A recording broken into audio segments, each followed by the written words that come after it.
依家喺羅湖口岸帶30位香港團友去食名門盛宴，遊玩清遠長隆動物王國。依家嚟到廣州嘅名門盛宴食自助餐。到咗海鮮池，有3點蟹、鮑魚、羅氏蝦、九節蝦、南龍，仲有各種嘅貝類，仲一一介紹。依家到咗刺身區，有大鉗鰲蝦、南極紅蝦、鮑魚、北極貝、藍鰭金槍魚、三文魚。呢邊係屬於我哋嘅火鍋區，有咩食呢？吓？有冇見到呢個係鰻魚，呢個係墨魚仔、九節蝦，呢個係娃娃魚啊！有冇試過？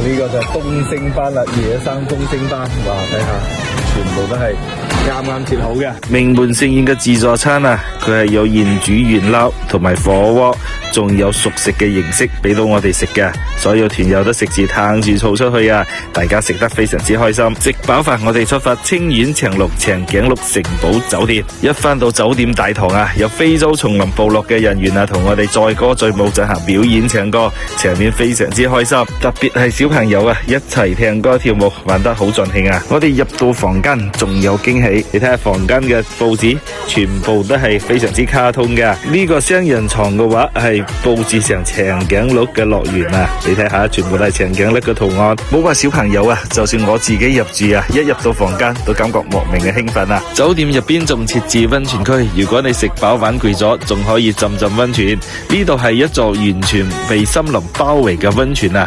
呢度嘅溫泉係真溫泉嚟嘅，泉水係取自於地下2300米嘅溫泉礦馬。浸咗溫泉可以去除我哋一身嘅疲勞，大家一定要試下。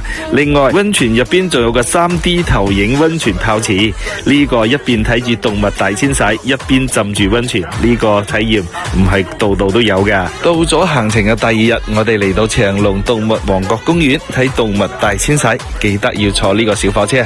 坐住小火車可以見到各種嘅非洲動物，就算非洲冇嘅，呢度都可以見得到嘅。有非洲大笨象、斑馬、角馬，仲有一大群嘅長頸鹿，呢度都可以見得到。長隆動物王國呢條線路有2日嘅，有3日嘅。